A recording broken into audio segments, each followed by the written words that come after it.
কয়েক মাস আগে থেকে বড় মেয়ে আবদার করছিল কালা ভুনা খাবে।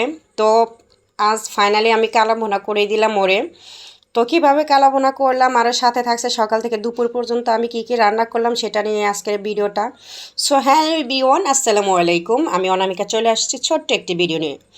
তো সকালে ঘুম থেকে উঠে আমি দুধের বোতলটা ভিজিয়ে দিছি। সকালবেলা আজকে আমি ঘন দুধের চা প্লাস পরোটা বানাবো এর জন্যই।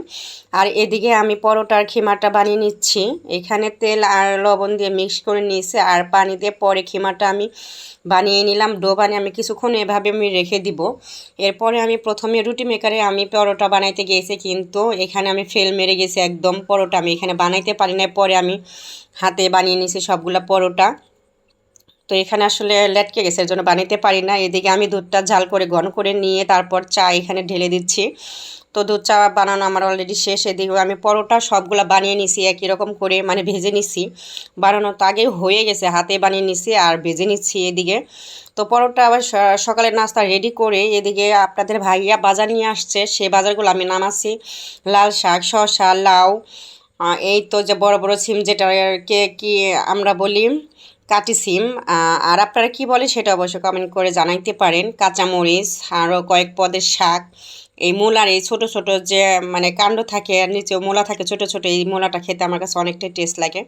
আর এদিকে আমি দুপুরে রান্নার জন্য সবজি ভাজি করতে বসিয়ে দিচ্ছি। আমি সকালে নাস্তা করার পরে মানে রেডি করার পরে দুপুরের রান্নাটাও আমি মানে শুরু করে দিই আস্তে আস্তে। আর এদিকে আমি একটা বাটা করব সবজি ভাজির মধ্যে যে পটল দিছে, আর সেই পটলের যে খোসা ছিল সেই খোসা দিয়ে একটা বাটা করে নেব কালিজিরা দিয়ে। আসলে মানে সংসার করতে গেলে কিছু কিছু ট্রিক্স ফলো করতে হয়। আর এদিকে অন্য চুলায় আমি ডাল বসিয়ে দিছি, পাতলা ডাল রান্না করব। কারণ আমার প্রত্যেকটা দিনে এই পাতলা ডালটা রান্না করতে হয়। আমার ছোট মেয়ে পাতলা ডালটা পছন্দ করে, দেখা যাচ্ছে অন্য কোনো কিছু না খেলেও পাতলা ডালটা ও খায়। আর রাতে সন্ধ্যায় ওদের হরলিক্স খাওয়ানোর জন্য দুধটাও জাল করে রাখছি। আর এখন আপনাদের সাথে শেয়ার করব কালা ভুনা। মানে সম্পূর্ণ রেসিপি করব না, বাট আমি যেভাবে রান্না করছি সেই রেসিপিটা আপনাদের সাথে শেয়ার করব। এখানে আমি মাংসগুলা মানে ধুয়ে পরিষ্কার করে নিয়েছি আর এখানে পেঁয়াজ কুচিগুলো এখানে দিচ্ছি। আর এখানে কিন্তু শুধু সলিড মাংসগুলাই নিতে হয় কালা ভুনা করার জন্য, কিন্তু আমি এখানে আমার পোটলার মধ্যে ঈদের যে মাংস ছিল সেটা রেখে দিয়েছে, সেই সবগুলো নিয়েছি। এখানে সলিড মাংস নিতে গেলে আমার পরিমাণটা কম হয়ে যেত, এর জন্য সবই নিয়ে নিয়েছি। তো এখানে আমি কালা বোনার যে প্যাকেটের মশলা আছে, এটা 2 কেজি পরিমাণে মশলা, সেজন্য আমি অর্ধেক মশলাটা এখানে দিয়ে দিছি আর এখানে সস দিয়ে দিছি।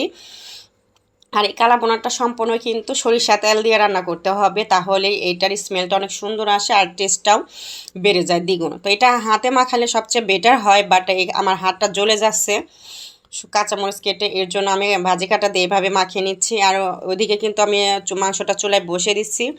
আর যে বাটার জন্য সব কিছু ভেজে নিয়েছি, এটা আমি আগে বাটতে বসে গেছি। আসলে একটা চুলায় দিয়ে আরেকটা কাজ করি, এভাবে না করলে আসলে সারাদিন মানে কাজ শেষ হবে না, এরকম একটা অবস্থা। যদি রান্না নিয়ে বসে থাকে তাহলে কিন্তু শুধু মানে রান্না করতে অনেকক্ষণ চলে যাবে। একটা মানে চুলায় বসে দিয়ে আমি আরেকটা রেডি করি, এ হচ্ছে আমার ব্যাপার। তো ওইদিকে আরও কাঁচামরিচ ছিল, সেটার বোটা আমি ছাড়িয়ে নিচ্ছি। ওদিকে চুলায় কিন্তু রান্না হচ্ছে অলরেডি, মাংস ভাত মানে ডাল একটার পর একটা হচ্ছে। সাথে আমি এদিকে এই রান্নাগুলো মানে কাঁচামরিচের বোটাগুলো ছিলে নিচ্ছি।